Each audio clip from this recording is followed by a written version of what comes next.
opportunity to understand what employers are looking for and what people are like coming through the system, because recruiters are in a unique position of they see both sides of the table, basically. So, Stefanie, over to you.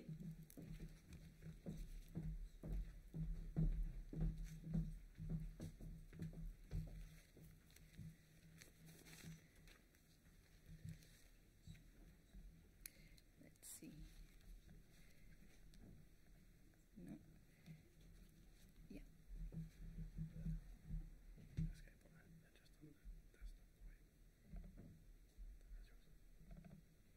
Fantastic, thank you. Good morning, everybody. So my name is Stefanie Corlay. I'm a recruitment consultant at Stanton House. And today I'm going to be speaking about what are leading employers looking for. So to do that, I'm going to start probably discussing what we've been doing within the security space, the kind of roles we've been recruiting for in the last 2 years. Then I will mention the emerging trends we're seeing, so probably for next year. And then I will hopefully be able to help you out position your personal brand, position yourself in the market. And to do that, I will share with you some tips around your digital footprint, LinkedIn. We'll share some CV tips with you, hopefully some good interview strategy techniques, and then some networking advice.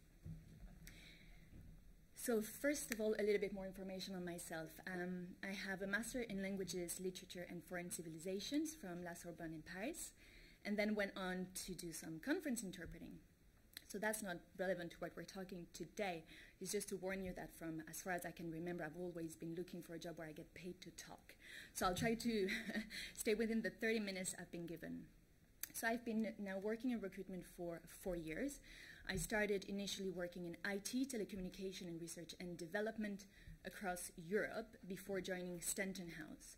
So for the last 2 years, I've worked specialized in financial services and the fintech world, doing change transformation and business IT with a focus on security. And I have 3 years experience recruiting for security roles. So the way it all started was when I was still working within the telecommunication industry. I was asked to recruit for the head of IT security virtualization of one of the major telecommunication companies at the worldwide level. And I just thought, what? It just didn't mean anything to me at all. So I just did a lot of research and delved into security, and that's how it all started. That's really how I fell for security. The fact that it's fast-paced, the fact that it actually covers quite a large array of skills and areas. A little bit more on Stanton House. So we do have offices in 5 different locations, but in our Edinburgh office, we specialize in mid to senior level recruitment, as I was saying, so in change transformation and business IT, with a focus on security and digital. So we work mainly the Scottish market, and that means that our clients range from challenger banks to asset management companies, retail and investment banks, startup companies, technology-focused companies, to give you an idea. So today, I will hopefully give you an insight on the security industry in financial services and the fintech world. At Stanton House, so we don't specialize in graduate recruitment, but my network, with whom I've had extensive conversations to put up that presentation, will be your hiring managers and their directors. So hopefully you can take something from this presentation. For this presentation, as I was saying, I've reached out to some key people within the security space in Edinburgh and Scotland, and I've asked them, what are you looking for when you're recruiting in security? And more specifically, when you're recruiting for graduates, what are you looking for? And I'm going to share with you some of the best advice I've heard during those 2 last weeks for you. So first of all, that has been mentioned in the previous presentation, there is a massive shortage of security skills already. We're seeing that just now. But we're discussing about a worldwide security skills shortage of 1.8 million by 2022. So there was a a study carried out by Indeed early this year, and that showed that there was 3 times more demand than supply in the UK only. And by 2022, we assume that the kind of security skills shortage is going to be around 350,000 for Europe only. So I'm sure you're all thinking, yay, my timing is perfect. You know, it's going to be easy ride. I'm absolutely going to be able to find my dream job. It's actually going to be a challenge. And the reason why I'm saying that is because, so there's been that Global Information Security Workforce Study that was carried out between June 2016 and September 2016 that surveyed around 20,000 IT security professionals. And they were from 170 countries. And at the time, so it highlights that the largest cybersecurity concern for employers were ransomware, social engineering, just the obvious.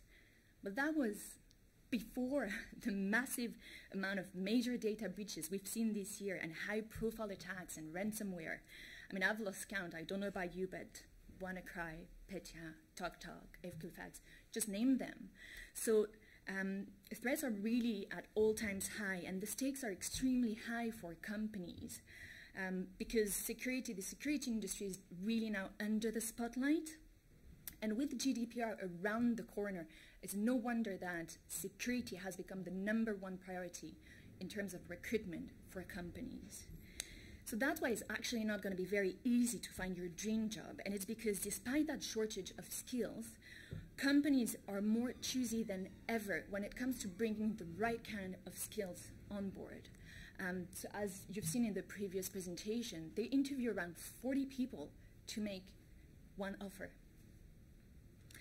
So what does that mean for us in the recruitment industry and for us in Stanton House? Well, that means that in the last 2 years, we've seen a massive increase in vacancies within the security industry, and that encompasses everything from information security, IT security, IT risk, compliance, audit, and that's a selection of the main roles we've been recruiting for. So really a lot around the manager level, and that's because a lot of companies are trying to bring on board the right people to steer the company in the right direction, to set up the right security capability, to put in place the right risk framework, just to give you an idea. So information security manager, third-party information security manager, so a lot within the assurance review space. Lead IT security, again with a lot around encryption, cryptography. Network security specialist, network still one of the pillars of security. IT and operational risk managers, head of IT risk resilience. GDPR everything, which is not an official job title, but we've literally been recruiting for GDPR project managers, GDPR business analyst, architect, incident and threat management specialists, and a lot also within the forensic space. So what about the emerging trends for the future? So first thing first, I just want to make clear that I do not have the power to predict the future. So the market can be very surprising and can change very quickly. But what we're seeing at the moment is obviously technology has progressed considerably in the last few years. And you're all very familiar with the buzzwords of IoT, cloud storage, mobile. And those new advances have created new vulnerabilities.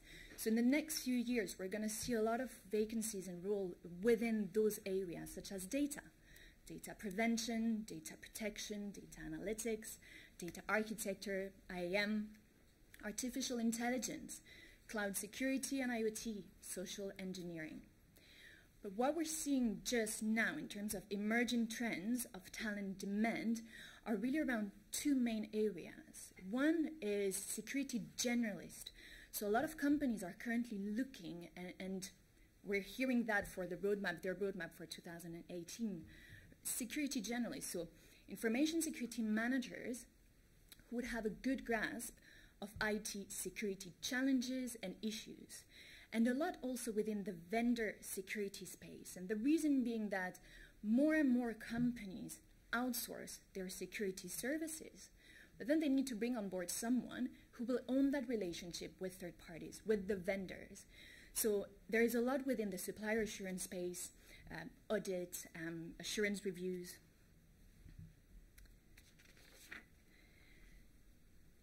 So Tripwire did a survey that shows that was just about, so what are the most important traits in security professions? And as you can see, they're not technical, they're really soft skills.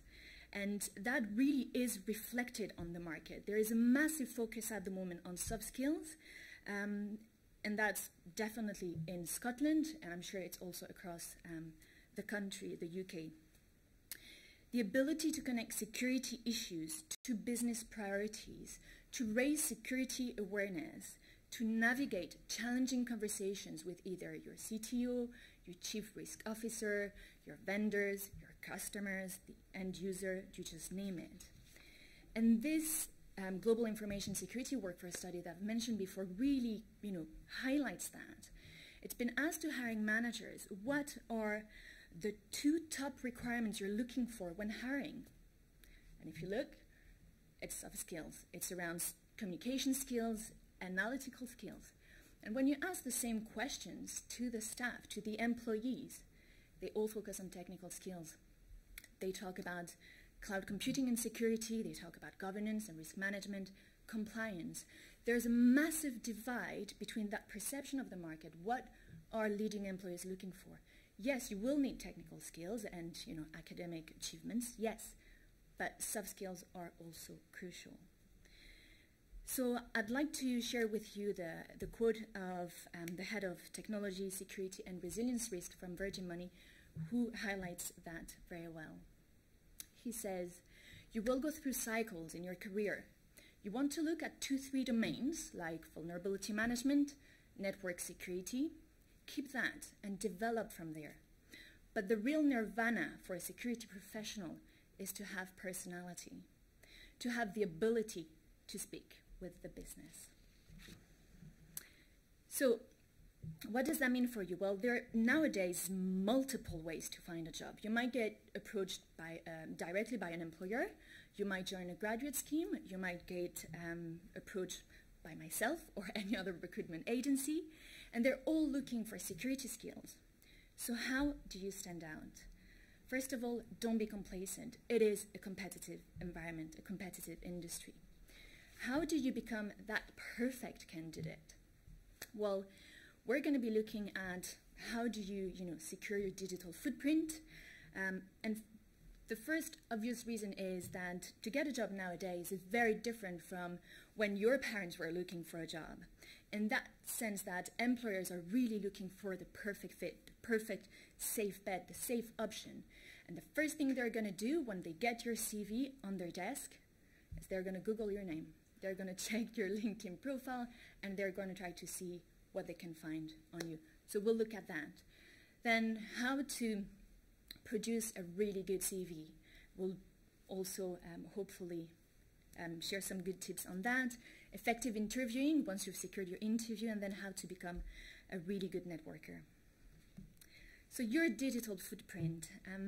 First thing first, as I was saying, they will check your name online. Make sure, and it's not just LinkedIn, it's going to be Facebook, Twitter, Instagram. Make sure that your privacy settings are properly done. So that's the first thing. And do not get confused. LinkedIn and Facebook are 2 very different platforms. So again, let's talk about, I won't be judging what you put on Facebook as long as nobody can see. But when it comes to LinkedIn, make sure it's a professional profile that you have. So how do you create an exceptional profile? Well, as I was saying, first impression count. So to start with, put a professional headshot, a professional picture. That means no picture taken on a night out, during your holidays, with your pet, or with your family, or at a wedding. It should be a head and shoulder picture, looking, welcoming, smiling, and professional. And then write a complete profile. And that's really a necessity. And the reason being, first of all, is going to increase your chances of being found in a targeted search by recruitment agencies or direct employers. And then it also gives you instant credibility. It shows that you're the kind of person that when they start something, they actually finish it from start to finish. So how do you go about doing that? Well, the first thing is your summary. Position your personal brand, which means that in what I will call your elevator pitch, you want to be using keywords that relate to the roles you're interested in, the roles you want to do. So your first sentence should be that kind of elevator pitch. What would you put on a business card, 2-3 sentences that you could potentially give to all the senior people you might find within the industry? That is how you want to start your summary. Then the second section should be about what makes you special. And the third one around highlights to draw people in. And I'm not talking about you being the president of the drinking club at university. That won't help. It's really about how do you enhance your profile, your professional profile. And in order to do that, build your network. So LinkedIn is a fantastic tool to really network with senior people. Make sure you add influencers, companies, senior professionals, universities that are relevant to your next role.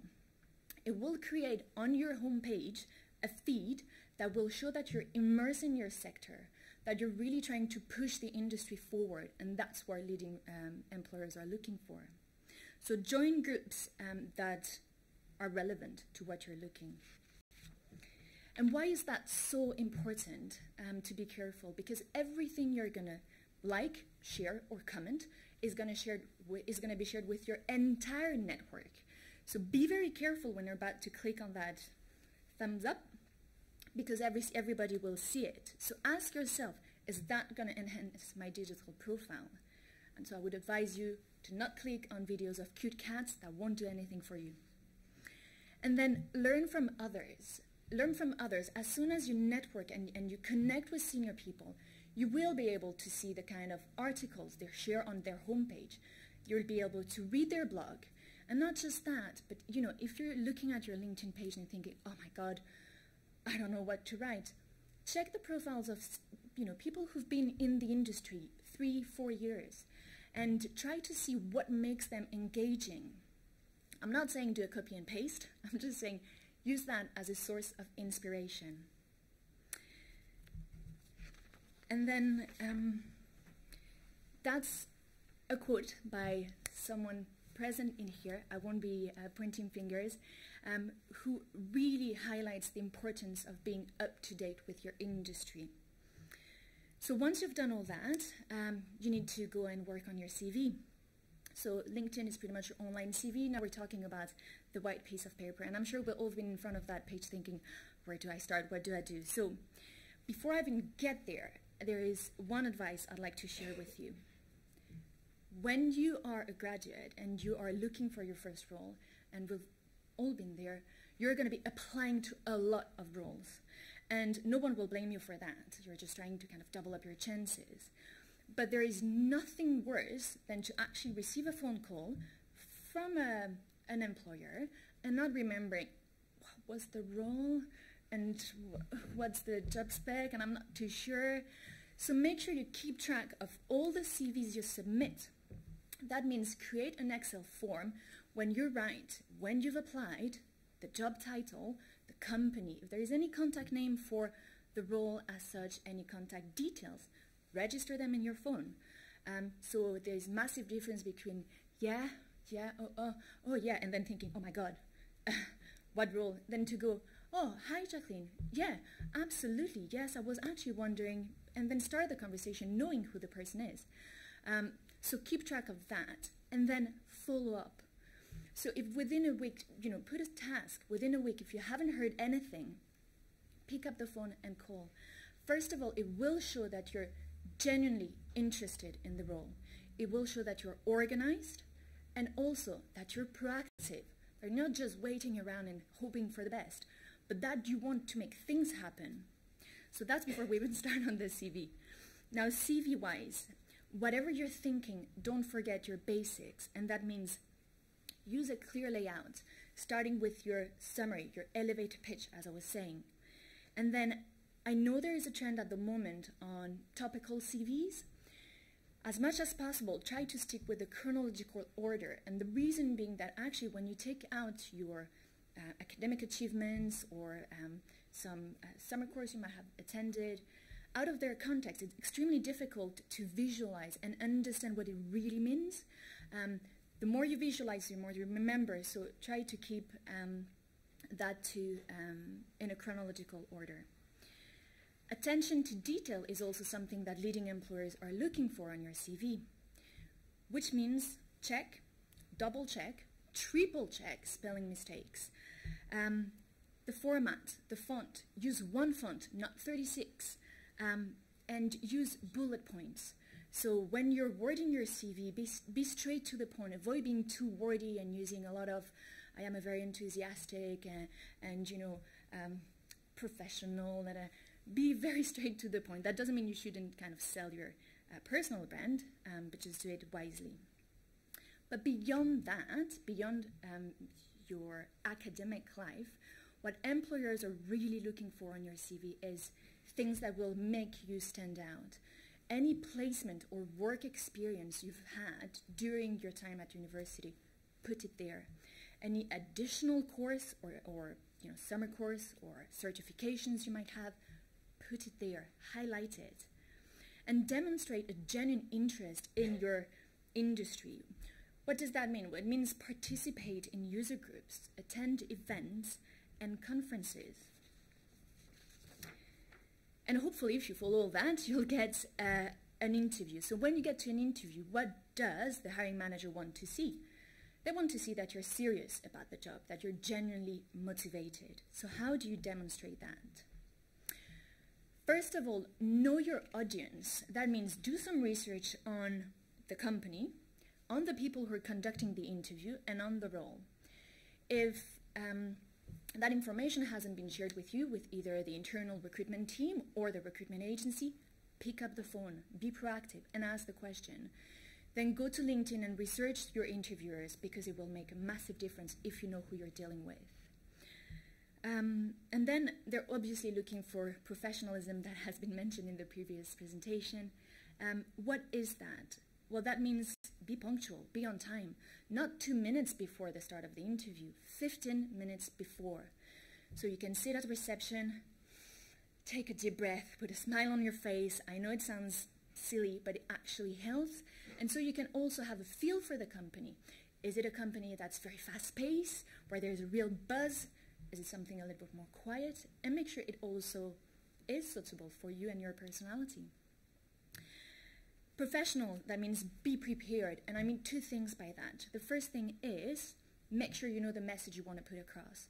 A lot of professionals, including senior professionals, think that they have no control on an interview, that the interviewers are the one asking the questions. But that's not entirely true.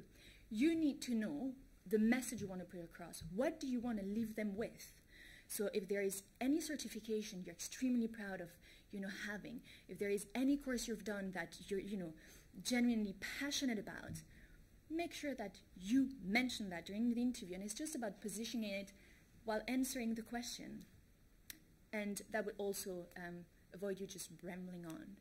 And then when I say be prepared, that means that elevator pitch, that summary we were talking about, the first time you're going to say it, it's going to be a massive car crash, because we're nervous, because it's not easy to just speak in front of people you don't know. So make sure that at home, in front of your mirror, with your partners, your family, your friends, your cat, whatever, you rehearse out loud. And it's going to be like being at the gym. The first time you go, it's painful. It's a disaster. Second time, it feels a little bit better. The third time, a lot better. The fourth time, it feels natural. And that's crucial, because actually that means that the first question you're going to be answering, tell me about yourself. Run me through your CV. You know exactly what you want to say, and you give that impression of confidence. Now, in terms of attitude, confidence is good. Being overly confident, not so much. So be careful. Know how to be humble. So you can challenge and debate in an interview. Don't argue. And be passionate. Show that you're willing to learn and grow. That's always very good. Now, in terms of attitude, show that inquisitive mind we were talking about. Ask questions. Questions should be relevant, so they should be around the company, the values and the culture of the company. Should be about the role, the maturity of the role. Is there anybody else within the company doing the same role? It should be around the challenges inherent to the role. What are you going to be expected to do in the first 6 months? Ask open questions. And then around those questions, I think just a small suggestion. Don't ask questions about salary. Yes, it's true, the security industry is booming, salary are raising, but unless you have an offer on the table, don't discuss salary. And when you do talk about salary expectations, make sure that you have realistic expectations. They don't pay same salaries in London than in Edinburgh, so do a benchmarking exercise before you even start or consider talking money. So what do leading employers really want? Here's a selection of some of the best advice I've had from security professionals. Information security and compliance manager at zonal retail data system. Listen and learn. Understand the landscape you work in and look for ways to help and improve whenever you can. Don't be shy and always ask questions. It's the only way you will learn. Third-party information security manager at Tesco Bank. Join organizations like IISP who provide qualified education and promote best practices. Risk security and resilience professional currently working at an information security company.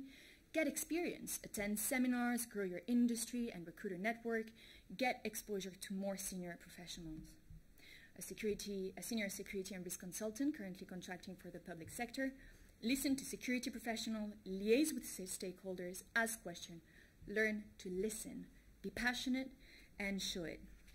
So very, very quickly, now we're going to be talking about networking. So hands up if you have been to a security event in the last 3 months.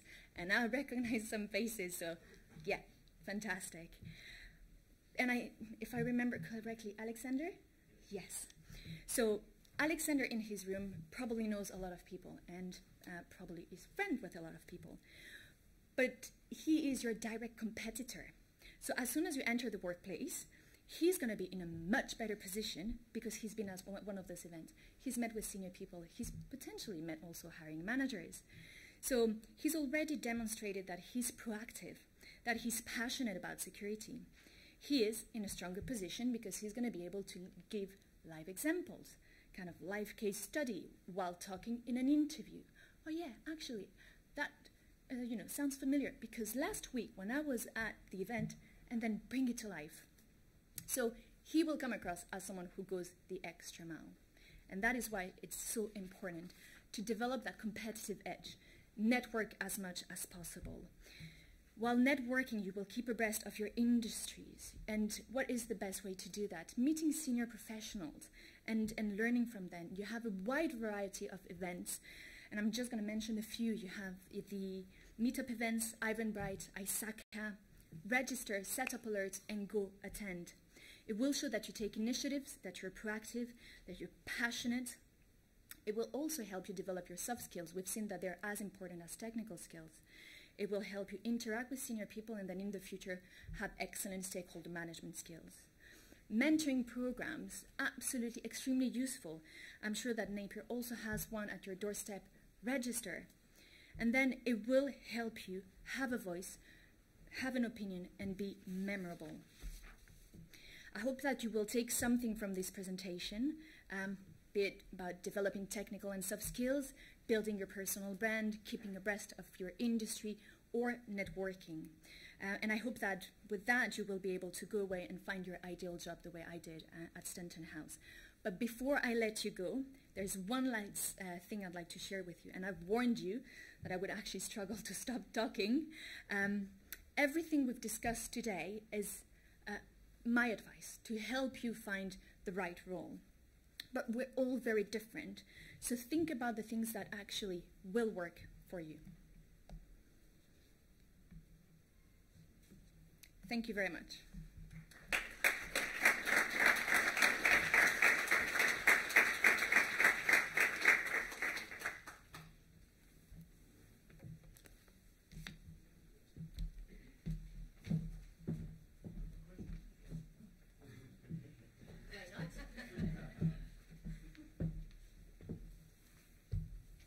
Yeah, if there is time for that.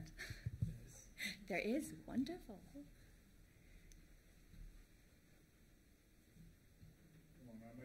stay there. Somebody's asked a question now. Just means the presentation was crystal clear. Effectively, if you're looking to get out of the academic, if you're looking to maybe get out of academia, if you're looking to maybe get out of academia and cross over into industry, what advice would you give any academics maybe looking for? Same thing, so be aware of what's happening. So for example, if you're looking to get into financial services, make sure you know the main topics and what's happening in your market. And that would be, listening to podcasts or reading the newspaper, really being aware of that industry and the kind of challenges they face, because security is a lot of transferable skills. I think we've covered that. But obviously there are some specificities to each industry, so do your research. Yeah? GDPR is such a wide area. Have you got your top 5 skills that you would look for in showing that you would be ready for a GDPR job? So you're right, it's extremely wide, and I've myself been attending GDPR conferences 2 days ago and last month. No, companies tend to just want a GDPR expert without realizing that that doesn't really mean anything. So then you need to have that conversation and try to educate them. What are you looking for? Are you looking for a DPO? Are you looking for someone who will own that piece? Are you just looking for a project manager with regulatory experience, but you're calling that a GDPR project manager? So it's extremely wide. And again, it's having that one-to-one conversation with your client, understanding what they're looking for.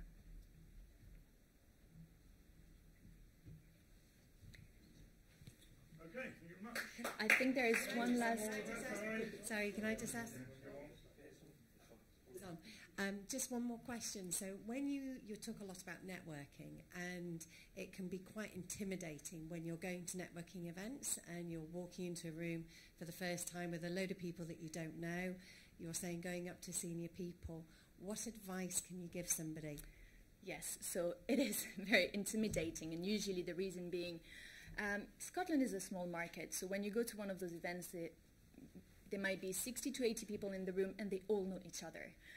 So it's about taking again a deep breath and kind of walking closely and playing with your elbows and kind of very nicely just introducing yourself or saying, I'm a first timer, I don't know anyone, and just do like that, and people won't let you hanging like no.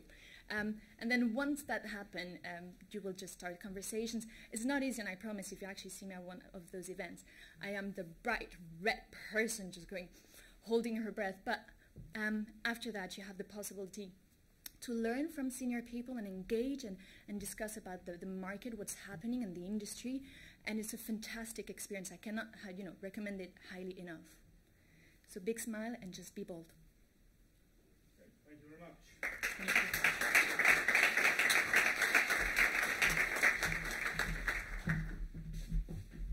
Okay, ladies and gentlemen, we now have a networking break for about half an hour. So back here about 12:05, please, for the next talk. But the networking break takes place largely over